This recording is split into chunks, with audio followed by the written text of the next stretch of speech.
A small scrap of paper found in Marion Marshall's Los Angeles apartment after her 2018 death broke the illusion. If I die first, he will cry. But not because he lost me, because he lost his own performance. That single line pulled back a curtain on a life spent beside Robert Wagner, Hollywood's polished golden boy, whose charm Marion later called a mask. For decades, their marriage read like a studio romance, glossy magazine covers, a Beverly Hills Hotel wedding, smiles to the cameras. But behind the flashbulbs, Marion says she lived with a man who loved his image more than anyone. From the moment Wagner led her down the hotel steps in 1957, Marion felt the showmanship. He positioned his smile for the lenses, fussed with cufflinks, and murmured for her to smile. "Darling, people are watching." To him, Marion later said, "He never loved anyone. He only loved his own image." Off stage, Wagner kept a distance as if afraid to smudge that carefully composed self. On set, he rehearsed his profile. At home, he rehearsed being admired. Mirrors became Marion's enemy. In their Coldwater Canyon home, he spent hours perfecting his face for posterity. He kept a framed photo of Natalie Wood on the vanity, a reminder that he'd never quite left the past behind. Marion learned she was not his partner but a role, posed, polished, watched. "I was only there to fill the space she left behind," she said of Natalie's shadow. Control wasn't loud. It was a look that stopped her breath, a soft command that forbade freedom. At parties, he could charm 10 people at once. Privately, he tightened his grip. Once, after Marion smiled at another actor, Wagner clamped her wrist and whispered, "Don't look men in the eye." When she accepted work, he appeared on set and told the photographer which negatives to destroy. When she tried to act again, he told her, "If you want to be an actress, don't be my wife." She canceled the role the next day. The mansion that glittered for guests felt like a glass cage to Marion. He didn't slam doors. He looked in ways that froze her. Friends remember that he seldom raised his voice. He didn't need to. His silence, she said, carried a presence that frightened her more than any outburst. In 1962, she left. Newspapers called it an amicable split. Marion described it simply as escape. "At last, I can walk out of this movie," she said when she signed papers. Robert emerged unscathed, polished, smiling, his image intact. Marion vanished from the headlines and raised her daughter away from the stage lights. Years later, she told a journalist she had once planned to take everything to the grave. Instead, in those last interviews and in the note found after her death, she named the truth, that the man the world loved was also the man who kept her small. "Maybe I owe that to Natalie," she said, a line that hinted at the darker questions surrounding Natalie Wood's death and at a lifetime of hidden sorrow. Before she died, Marion wanted the mask cracked, if only a little. This is not just a story of a stage marriage. It is a story of a woman who lived in the shadow of performance and, after a lifetime of silence, finally left a line that refused to be photographed away. On a quiet morning in 1961, Marion opened Robert's desk for a receipt and found a folded cream envelope that unstitched everything. Inside was a letter to Natalie Wood. The first line said, "I've tried to forget you, but I only feel emptier." Marion didn't read more. She refolded the paper, slid it back, and left the room, walking slowly so her tears wouldn't fall. After that, she stopped asking questions. She knew the answer would be another performance. Robert was many things.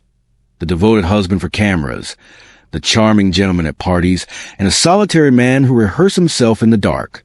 Marion watched him practice his roles, smiles, apologies, the right pauses, until even intimacy felt staged. Friends and crew described the house as immaculate, but strangely mute. Laughter was curated. Light was controlled. Marion lived inside a beautiful set stripped of feeling, where every touch had an audience and every glance a purpose. In private, Robert's insistence on honesty rang hollow.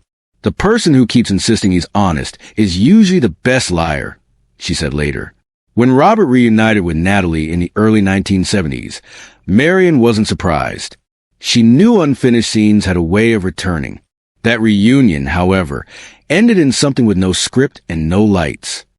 Natalie's death off Catalina in late November 1981 read, like a neat paragraph in a morning paper.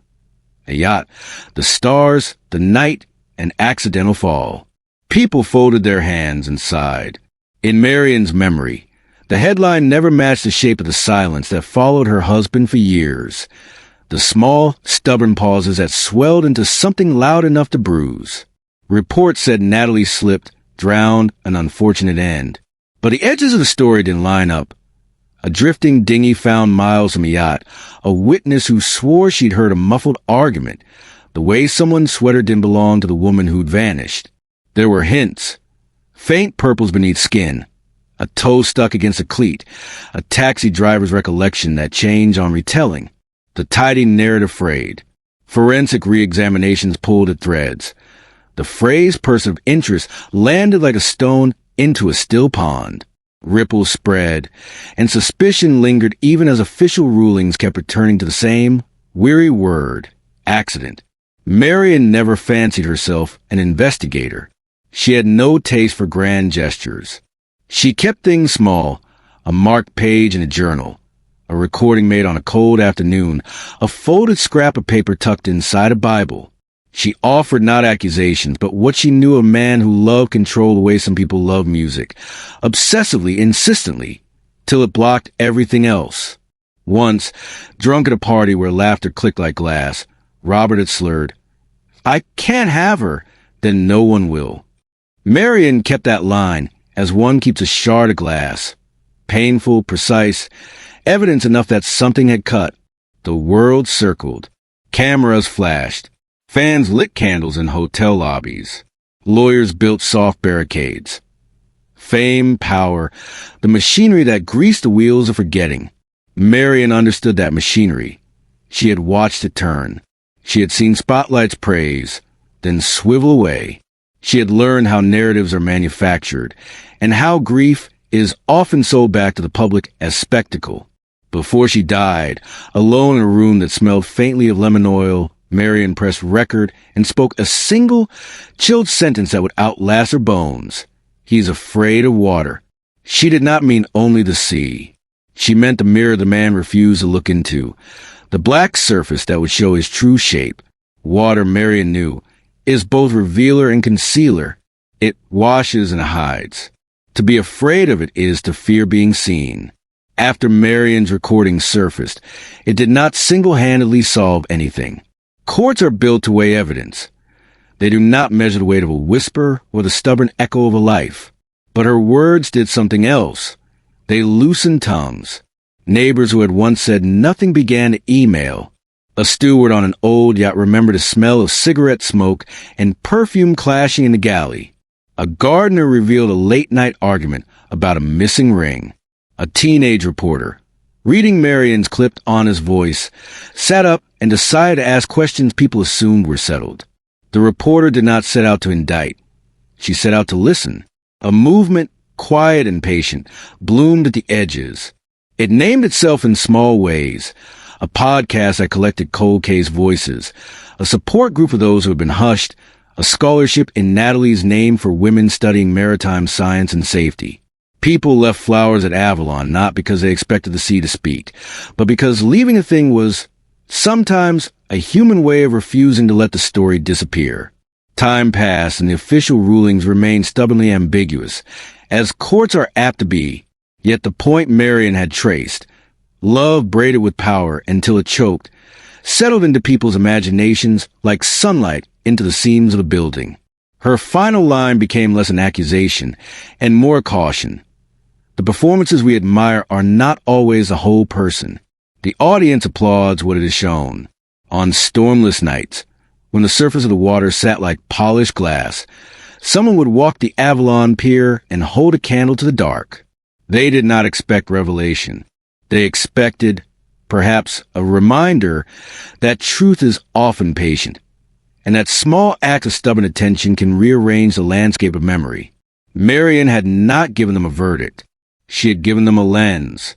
"He's still acting," she had said, and the audience still believed. But belief is not immovable. Once you begin to look, to listen, to keep recordings and notes and small, stubborn evidence, the play can change. And when the play changes, people remember how to choose better stories to live inside, One to hold love without chains, power without silence, spectacle without the cost of human life.